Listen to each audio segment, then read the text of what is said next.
Bonjour, bonsoir. Bonsoir. Guylaine, Claire, Claire. bonsoir à allô. chacun. Bonjour. T'avais-tu quelque chose? Non. Mais une annonce. Oui, une annonce. C'est réunion de silence 25 avril prochain, ici à Sainte-Clotilde. Puis 1 heure, la réunion de silence. Après ça, bon, emmenez-vous un lunch. On mange ensemble. Après, on a du bon temps. Comment la réunion des autres? Oui, on a eu un déjeuner de monsieur. On a eu du bon temps. On a prié les uns pour les autres. On s'est encouragés. On a ouvert nos cœurs. Ça fait du bien. Merci Seigneur. Merci pour ceux qui sont venus. On était quand même un bon groupe, presque 20 personnes. Là. C'est bon. Il n'y avait pas d'autres annonces, je pense. Bon, là, on fait une étude. On est rendu à la 7e semaine. Si vous arrivez, là, je vous encourage à aller au début. C'est sur Facebook, mais après un certain temps, Facebook efface les vidéos. Fait que vous pouvez les retrouver sur Sylvain Gauthier, YouTube, Najo. Fouillez dans ça, là, vous allez les trouver. Il y en a, puis il y en a d'autres aussi. Là. Salut François, salut Renard. OK, on va commencer. Au début là, de la première étude, on a parlé des 7 géants. C'est un peu comme une allégorie de ce qui se passe avec les Juifs. Les Juifs sortent d'Égypte. Ça représente nous qui sortent du monde de notre ancienne vie. Puis là, on s'en va vers la terre promise, là, où est-ce que Dieu, dans le fond, la plénitude de Dieu, on va appeler ça. Puis entre les deux, il y a un désert où est-ce que toutes les, comment je dirais, les vices de l'humanité sortent pour être adressés pour qu'on puisse changer. Okay? Puis arrivé dans la terre promise, ben là, il y a dans le récit biblique, il y a 7 peuples qui sont là, 7 nations qui représentent des, on va dire, des choses tordues à l'intérieur de nous qu'il faut adresser si on veut vraiment goûter à toutes les promesses de Dieu. Bon, c'est là-dessus qu'on va travailler. On est rendu là à la 7e semaine. Cette semaine, je vais parler des forces qui travaillent en nous. Qu'est-ce qui nous déchire, là, finalement, les conflits qu'on a à l'intérieur. Okay, dans Marc 7, 15, ça dit « Il n'est hors de l'homme rien qui, entrant en lui, excusez, puisse le souiller, mais c'est ce qui sort... » Excusez-moi. C'est une allergie, je pense. OK, puisse le souiller, mais c'est ce qui sort de l'homme, c'est ce qui le souille. Puis souvent, on pense que c'est notre environnement qui fait qu'on est tordu. Hein? Si je serais avec des meilleures personnes, si je serais dans un meilleur environnement, si j'aurais plus d'argent, si j'aurais une meilleure ci, meilleure ça, là, je serais une meilleure personne. La preuve que ça, c'est pas vrai, si on prend Adam et Ève, tu peux pas être dans un meilleur environnement que ça, puis finalement, ce qu'il y avait à l'intérieur d'eux, c'est ça qui est sorti quand même. Ça fait que l'idée de notre étude, c'est de travailler à l'intérieur de nous. Souvent, nous, on pense si on changeait des choses à l'extérieur, je serais dans une nouvelle église, le monde serait meilleur. Si on a toutes sortes d'excuses. Meilleure épouse, meilleur époux, des meilleurs enfants, des meilleurs parents, un meilleur employeur, des meilleurs employés. là, ça irait mieux. Okay?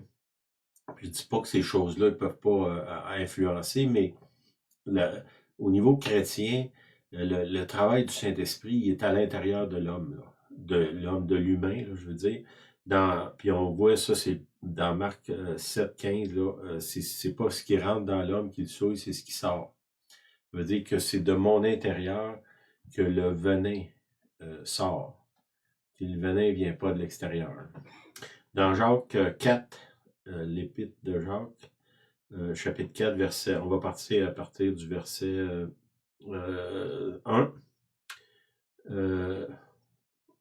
OK, là, je vais vous donner un commentaire. Dans son épître, Jacques nous donne un aperçu comment ces géants, on vient à l'idée des géants là, qui à l'intérieur de nous, sont capables de nous confondre, nous restreindre, nous faire fuir en créant des désirs et des pulsions qui causent des conflits et des blessures dans nos mariages, nos familles, nos amis, nos églises. À partir de ce qu'il y a à l'intérieur de moi, c'est ça qui cause la déchirure qui m'entoure finalement. Là. Tous les conflits, les choses qui sont là, qui causent des dommages. J'aime, par ma nature, j'aime accuser les autres. Là. Si ça va mal, c'est à cause des autres. Mais si on est chrétien, c'est comme clair que la Bible, elle me dit pas d'adresser les autres, elle me dit de m'adresser moi-même. Hein? Jugez-vous vous-même.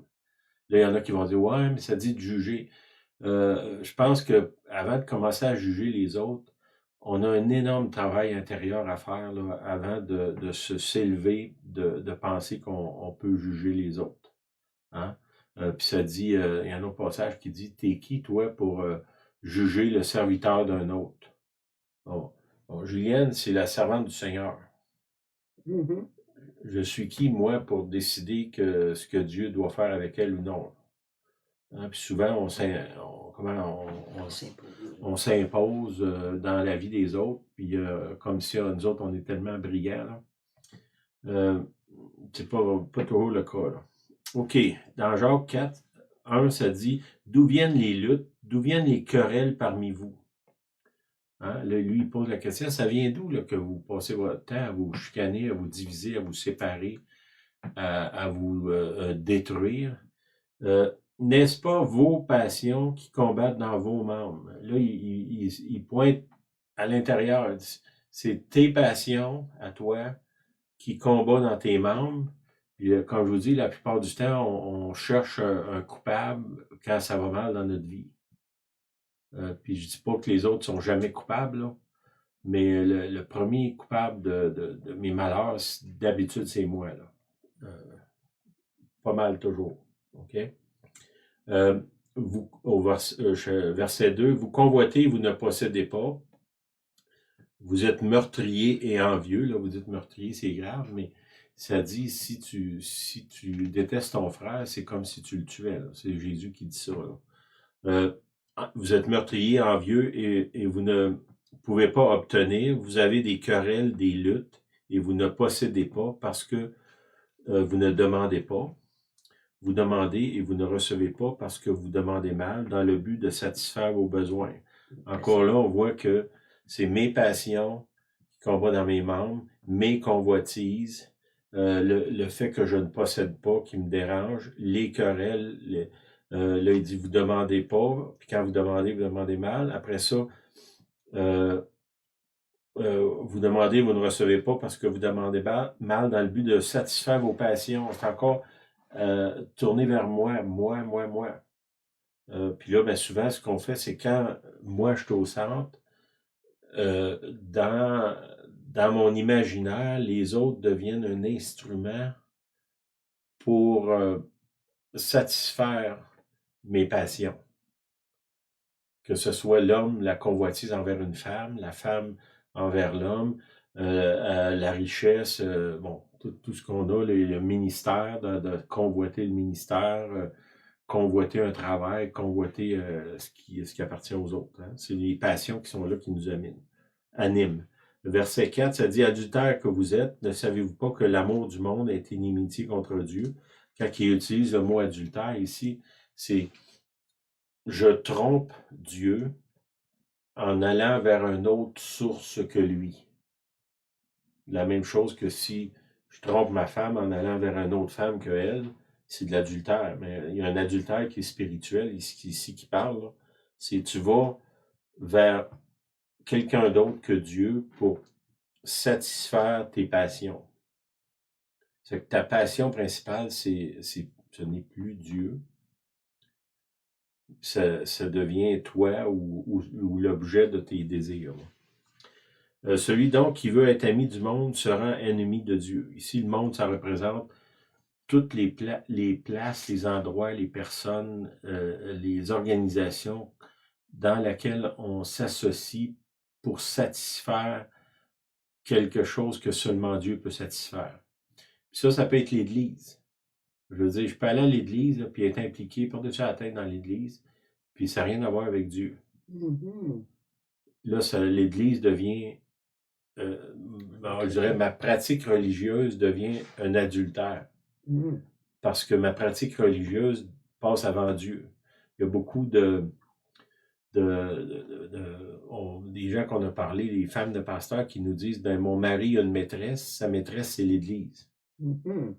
Dans le fond, il va chercher plus de satisfaction là qu'avec moi. Mhm. Puis ça, ben, on pourrait, mettons la femme, puis on l'a entendu déjà, puis ça peut être pas juste une femme de pasteur, quelqu'un qui va à l'église, ça peut être un homme aussi, que sa femme, pour se sauver de son mari, elle s'engage par-dessus sa tête dans l'église. Est-ce que c'est demandé par Dieu? Souvent, c'est non. Mhm. Puis ça se transporte aussi. Si je fais ça, je cherche à satisfaire ma passion. Ben là, ma passion, ça peut être de dire, ben moi, je veux être reconnu, je veux ci, je veux ça. Ça peut être au travail. Puis là, c'est plus dans le sens, ce n'est plus dans l'idée de servir Dieu, c'est dans l'idée de m'élever. On va voir en détail d'où ça vient, là, tout ça. Au verset 5, ça dit « Croyez-vous que l'Écriture parle en vain? C'est avec jalousie que Dieu chérit l'Esprit qui a fait habiter en vous. » Si vous pensez au sacrifice de Jésus, on a vu en fin de semaine, c'était la Pâque, là, dans le fond, la commémoration du sacrifice de Jésus. Puis on a écouté un vidéo qui parlait du film La Passion. Mhm. Comment ça a été fait, puis à quel point il y a eu de mouvement de Dieu durant ce film-là. Je vous encourage si vous pouvez mettre la main sur ce film-là, La Passion. C'est assez difficile à regarder, c'est troublant, mais en même temps, ça parle. Et si on regarde ce que Jésus a souffert pour nous, tout ce qu'il nous a donné, ben on peut comprendre qu'il y a une forme de jalousie là, de ce qu'il a fait pour nous, que nous, on ne doit pas se tourner vers d'autres, qu'on commette l'adultère, on va dire, là, spirituel. OK, je reviens au modèle de la terre promise. Puis là, on parle des 7 géants, c'est symbolique. Mais vous allez voir, on va les décrire. Puis c'est, dans le fond, des choses qui sont à l'intérieur de nous, qui sont des géants. Tu sais, quand Dieu a dit aux Juifs, quand vous rentrez dans la terre promise, vous devez détruire ces nations-là qui sont là. Puis là, si on parle, nous, on rentre dans la terre promise, j'accepte Jésus, je deviens un enfant de Dieu. Puis là, il faut que je parte à la conquête de ces géants-là qui sont à l'intérieur de moi. Comme je vous dis, trop souvent, on fait un combat à l'extérieur.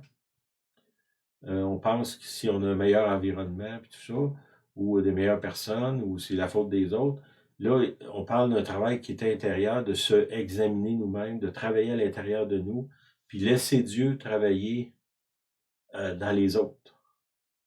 Tu sais, entrer dans le royaume de Dieu, ça commence par moi. Là.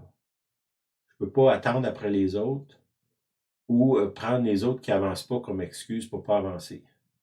Puis ça, je ne parle pas de mépriser les autres, là. C'est pas de ça que je parle. OK. C'est un modèle qui est là, qu'on va prendre, là. C'est une allégorie. C'est des géants qui travaillent en groupe. Là, on va voir, Julienne, on a fait un petit dessin. Vous allez pouvoir, peut-être par la suite, revenir sur ce dessin-là, arrêter la vidéo, prendre des notes, puis peut-être après ça, on va s'examiner. Là. Si tu veux le mettre là. Attention, attention. Attendez un petit peu, là. Je vais... Ok, vas-y, relève-les. Ça cache pas. Coucou. Ok, Attention. on va. Je sais pas. Est-ce que c'est. Demeurer en contrôle. Lève un petit peu. Ok. 1, 2, 3, 4, 5, 6, 17, c'était. Un petit peu, peut-être l'écran Comme va ça. être comme ça, tiens. Mhm. Ok, là, vous pourriez arrêter la vidéo, prendre ça en note, puis on va revenir. Tu aurais pu les nommer. OK. Ben, je vais les nommer. Le premier en haut, c'est bien paraître. OK. Ça, c'est un des géants qui est là. Si vous regardez à gauche de la feuille, il faut que vous revenez, comme je l'ai dit. L'idée de tout ça, c'est demeurer en contrôle.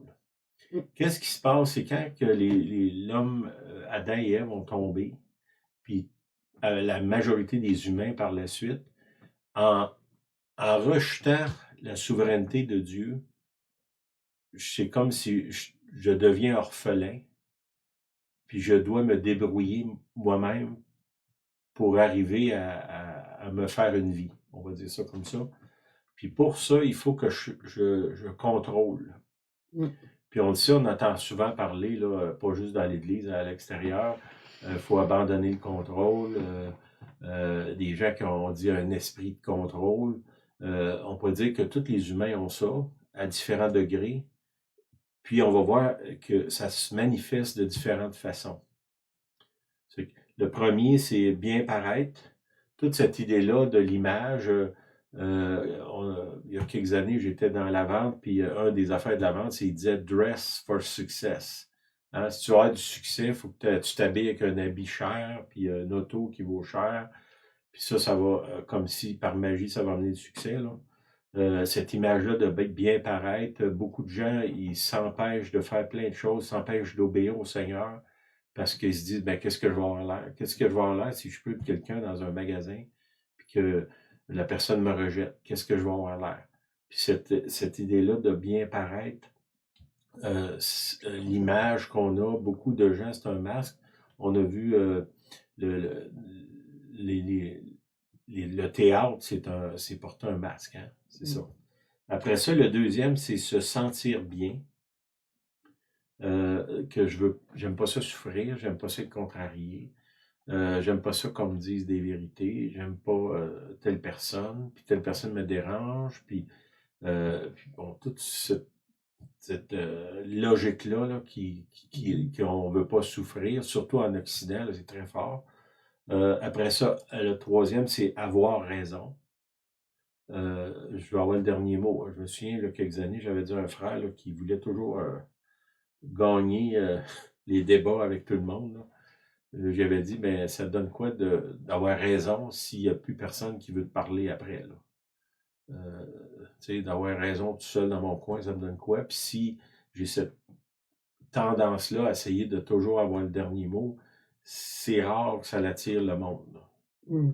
Hein? Puis il y a une forme d'orgueil dans ça, là, on comprend bien.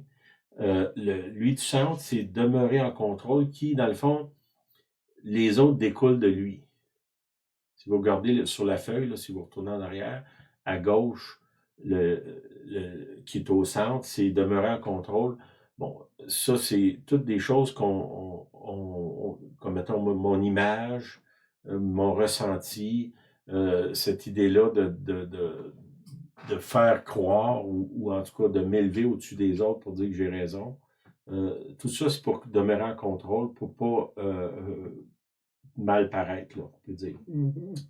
Le cinquième, c'est ça, 1, 2, 3, 4, oui. Les intentions cachées. Hein, je vais vers quelqu'un, je vais vers toi, mais c'est pour moi. J'ai des intentions cachées, je dis pas toute la vérité. Bon, on sait, le mensonge, tous les moyens sont bons. Quelqu'un qui disait « seuls les résultats comptent ». Hein, je peux faire n'importe quoi en autant que j'ai le résultat que je veux. Ça, c'est répandu de plus en plus dans notre société. Après ça, les intérêts personnels. Je m'engagerai dans rien qui ne me rapporte pas directement à moi. Pardon? Prendre avantage. Oui, prendre avantage. Puis le dernier, c'est ne pas être dérangé. Mettons, je veux aller dans un travail où est-ce qu'il n'y a aucune contrainte. J'aime mieux être seul que d'être avec quelqu'un parce que s'il y a quelqu'un dans ma vie, il va me contrarier. Ça, c'est garanti, là. Ben, ça se peut aussi que moi, je contrarie d'autres, là. C'est même très possible, là. C'est que ne pas être dérangé, souvent, ça mène à l'isolement, là. Parce que c'est sûr, aussitôt que je suis en face d'humain, je vais être dérangé. C'est pas... Puis, bon, si on prend les 3 premiers, si vous revenez sur l'image que j'ai faite, là, comme ça, je vous encourage à l'écrire, là, ça va être plus facile à suivre. Les 3 premiers, dans le fond, le but, c'est de posséder et intimider. Tu sais, si moi, je suis la personne la plus belle, la mieux coiffée, puis la mieux habillée dans la pièce, c'est sûr que ça intimide les autres. Après ça, ben, si je me sens bien, je me sens supérieur aux autres. Si on parle juste de l'habillement, on peut parler de la connaissance, on peut parler de toutes sortes de choses. Puis ça m'élève au-dessus des autres, qui me fait sentir ou qui fait sentir aux autres que moi, je peux pas avoir tort, hein. Tu sais, moi, je suis un pasteur, je connais le Seigneur, ben, c'est comme si moi, je suis supérieur au monde normal. Parvenu. Ben oui, une forme de parvenu, là. On voit ça souvent, bon, dans l'Église, ça existe, puis ça existe aussi ailleurs, des fois dans les familles, dans les organisations. Posséder et intimider. Okay? Ça me permet de prendre, de garder comment je dirais, ma main mise sur les choses ou sur les gens autour de moi. Après ça, bon, lui, du sens, c'est demeurer en contrôle, tout découle de là, là. Puis on va le voir en détail. On va, dans le fond, les prochaines semaines, on va en passer un par semaine. Pourquoi c'est important? C'est ces choses-là qui nous empêchent de vivre la plénitude du royaume de Dieu. Parce que c'est comme si on dit au Seigneur, ce dossier-là, il est trop important pour toi, Seigneur, je vais m'en occuper moi-même. Puis on exclut Dieu. Puis en excluant Dieu, ben là, il faut que moi, je prenne le contrôle. Puis là, ben, prendre le contrôle, dépendamment de la situation, je vais utiliser différentes tactiques. Si on parle des 7 ici, là, c'est des tactiques de manipulation des gens autour de nous. Pour toutes sortes de raisons, pour s'élever, avoir un poste, pour avoir de l'argent, pour, je sais pas moi, séduire quelqu'un, ça peut être sexuel, ça peut être au niveau d'une vente, quoi que ce soit. Puis après ça, les 3 derniers, sont utilisés pour acquérir, ça veut dire gagner quelque chose sur quelqu'un d'autre, soutirer quelque chose à quelqu'un, puis et manipuler. Si on prend les intentions cachées, les intérêts personnels, puis ne pas être dérangé, ça sert à acquérir. Hein, si je ne veux pas être dérangé, ben normalement, je suis une personne qui ne donne pas aux autres. Hein, parce que ça dérange de donner aux autres. Ça dérange mon moi, le roi à l'intérieur de moi. Là. C'est que là, ça me permet d'acquérir. Ce que je donne pas, je le garde pour moi. C'est ça. Après ça, ben, il y a la manipulation. C'est qu'on va voir ça en détail, là, plus dans les prochaines semaines. Le plus dominant, c'est le contrôle. On a vu ça. OK. Ces géants-là se cachent dans les ténèbres de notre cœur. Je lisais quelque chose cette semaine par rapport à ça qui, dans le fond, il disait que depuis une centaine d'années, on a parti dans une culture chrétienne profonde, puis à chaque 10 ans, on a reculé. On a reculé de plus en plus, puis aujourd'hui, on est rendu où est-ce que même l'Église est séculière.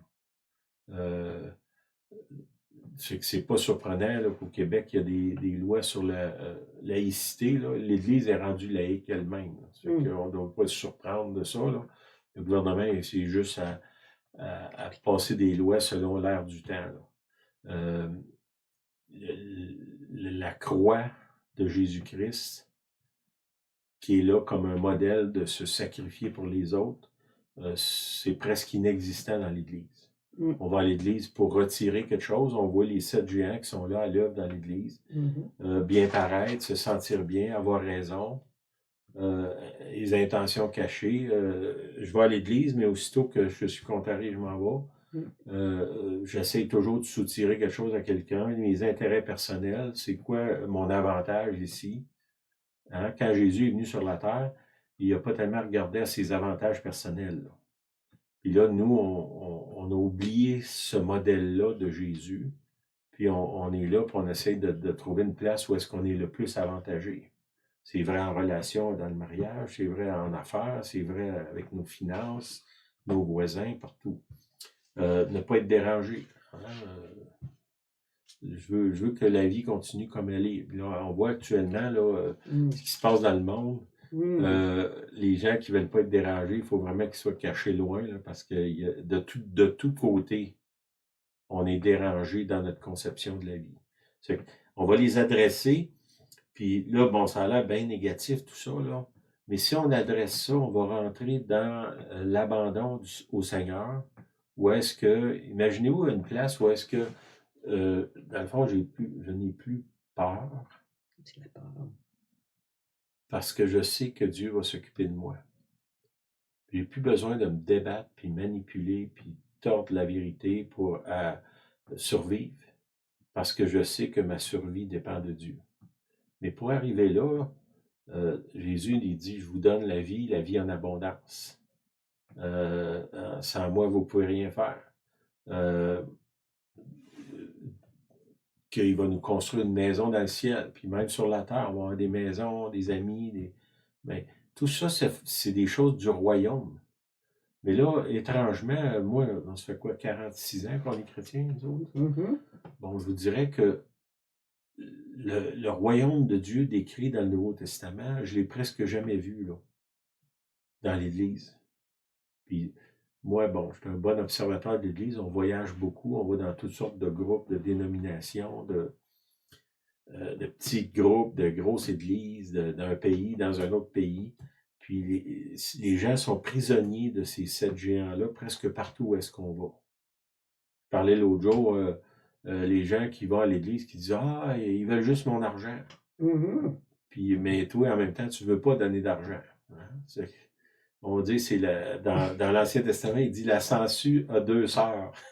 Donne, donne. Un qui ne veut pas donner, puis l'autre qui veut tout avoir. » C'est 2 sangsues. Hein? C'est juste pas la même personne, c'est 2 personnalités différentes. Bon, tout ça, puis c'est ça, on va aller vers ça. C'est caché dans notre cœur, dans les ténèbres. Puis l'autre chose, c'est que souvent, quand on regarde ça, c'est facile pour moi de voir quelqu'un qui vient vers moi qui a des intentions cachées. C'est beaucoup plus difficile de moi me voir quand je vais vers quelqu'un d'autre avec des intérêts cachés. Je vois facilement, je pointe mon doigt facilement vers les autres, mais de m'examiner moi-même, toute cette idée-là de bien paraître, de me sentir bien, avoir raison. Non, moi, je veux pas avoir raison, je cherche la vérité. C'est pas la même chose, là. Okay? Si je cherche la vérité, il y a quelque chose de plus grand que la vérité, c'est l'amour. C'est que même si j'ai raison, souvent, si j'ai l'amour, je vais me taire pour ne pas détruire la relation.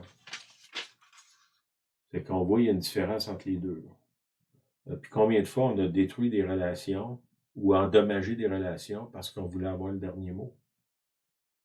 Dire, ben, c'est moi qui ai raison. Oui, tu as raison, mais l'autre est parti, là. Ça t'a donné quoi, là? Bon. OK, dans 1 Jean 1,5. C'est l'apôtre Jean qui dit « La nouvelle que nous avons appris de lui, et que de lui, c'est Jésus, là, et que nous vous annonçons, c'est que Dieu est lumière et qu'il n'y a point en lui de ténèbres. » Bon, si je veux être éclairé par la lumière de Dieu, le premier faisceau de lumière qui va venir sur moi, c'est ces choses-là qui vont apparaître. À quel point je suis tordu quand je vais vers les autres.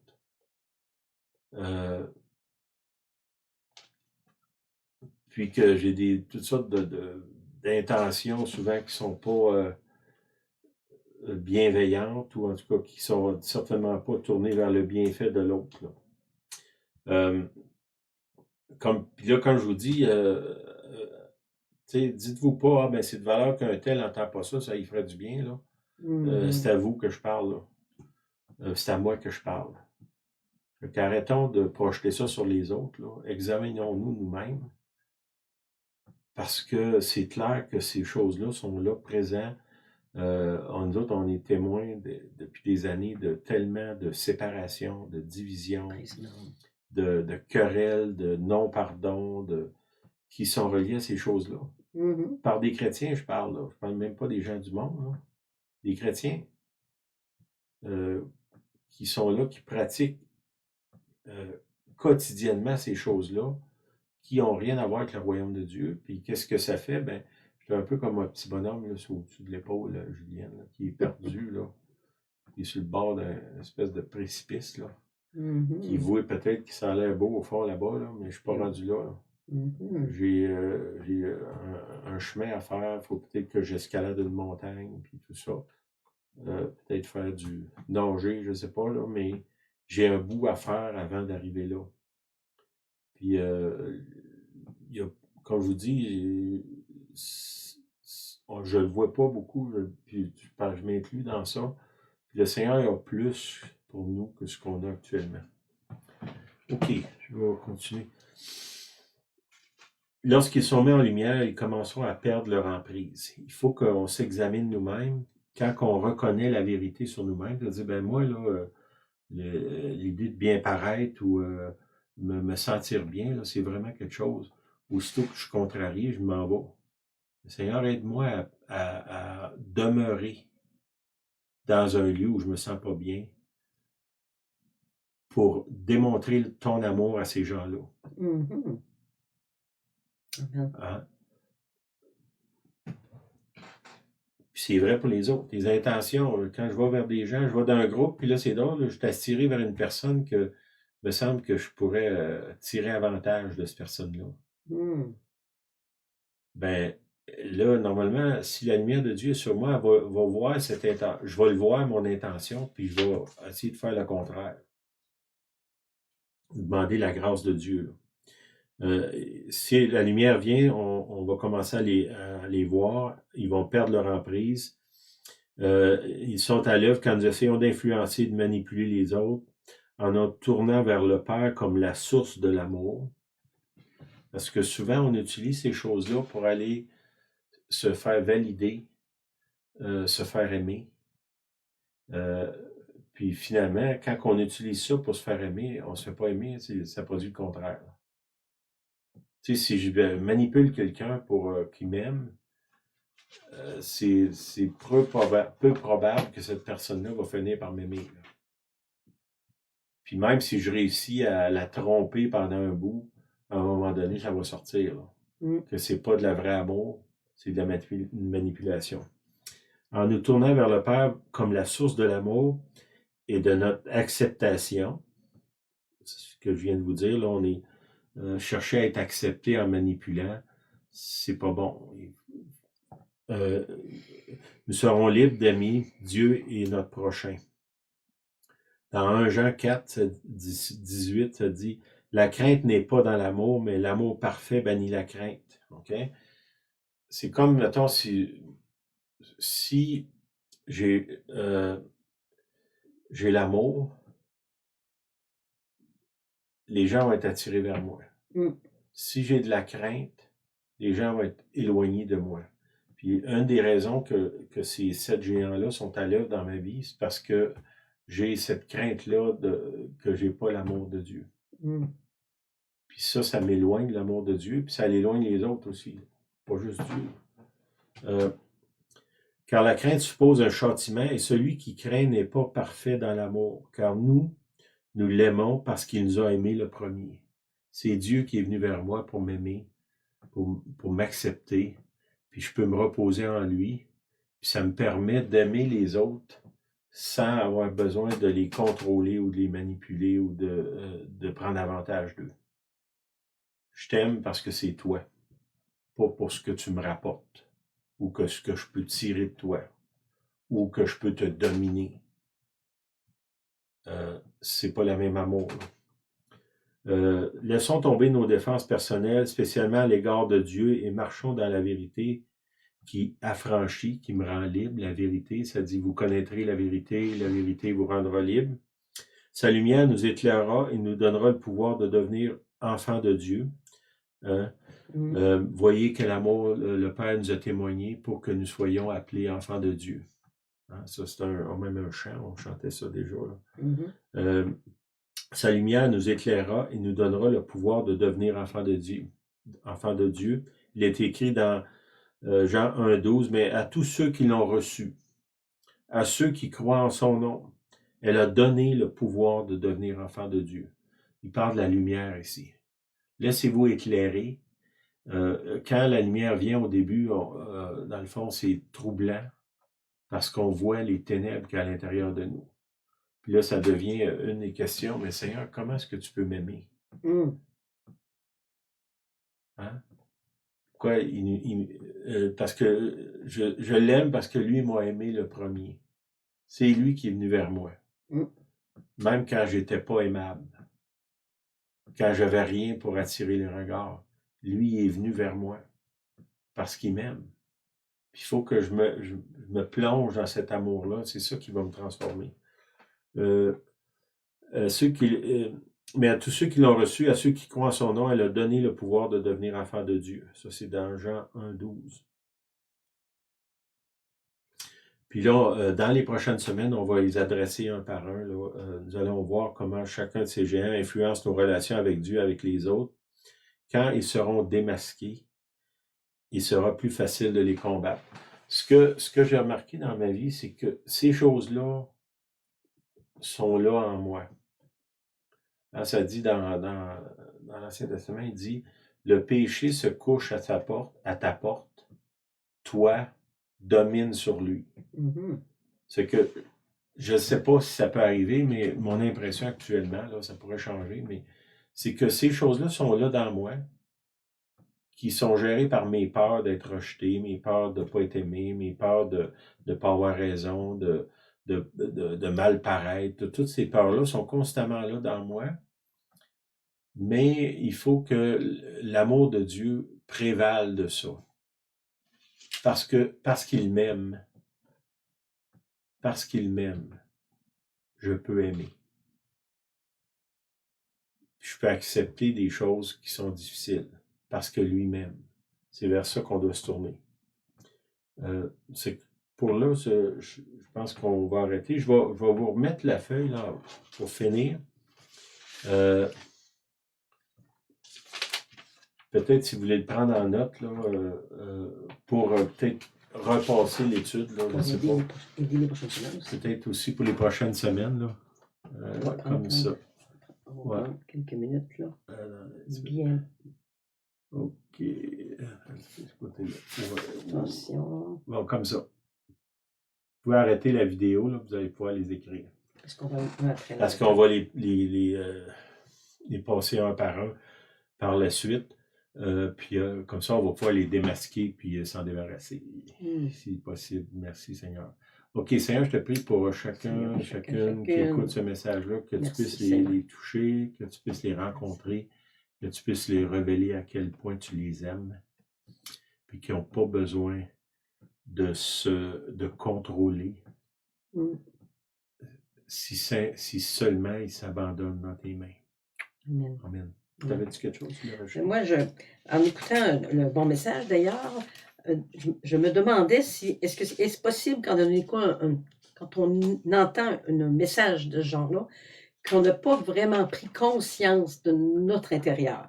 Nos intérieurs, Jésus vient dans nos vies, la lumière brille, enfin la grâce abondante. On a entendu des messages, mais est-ce qu'on a déjà entendu dire il y a des ténèbres aussi qui sont cachées profondément?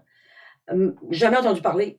Voyez-vous, là, donc, aujourd'hui, on prend conscience de notre intérieur, qui n'est pas toujours très rose, là. Je comprends bien. Puis, les prochaines semaines, on va voir un peu comment déloger. Ça semble être très noir. Bien, la lumière vient briller dans les ténèbres. Les premières ténèbres, c'est pas la guerre en Iran, hein, vous voyez, la guerre, c'est à l'intérieur de moi. Ensuite, j'avais un verset qui revenait quand Jésus il dit, je ne sais pas dans quel des 4 évangiles, tu vas pointer vers le voisin, mais tu savais-tu que tu avais une poutre qui était dans ton œil? Donc, il est facile de voir chez les autres alors que tu as une poutre dans l'œil. C'était ce verset-là qui me revenait, je n'ai pas la référence, là, vous pourriez la trouver. Ça irait avec ça. On a quelque chose dans notre œil qui nous empêche de nous voir nous-mêmes. On est capable de voir les autres, mais c'est ce qu'on va apprendre, comment nous voir, nous, dans nos ténèbres, afin d'être libérés. Ça serait ça. Amen. Amen. Merci. On vous laisse avec d'être ça. là. Soyez bénis. Puis je pense qu'il y a beaucoup de questionnements. Je pense que vous pouvez déjà Oui, beaucoup. prier, puis vous allez voir. Des fois, je trouve drôle parce que c'est comme si Saint-Esprit vient puis il me dit c'est quoi que tu es en train de faire là? On est là, on essaie de manipuler quelqu'un là. Puis là, le Saint-Esprit vient puis il dit c'est quoi que tu es en train de faire là? Puis là, c'est comme si la lumière vient éclairer mon attitude de ténèbres.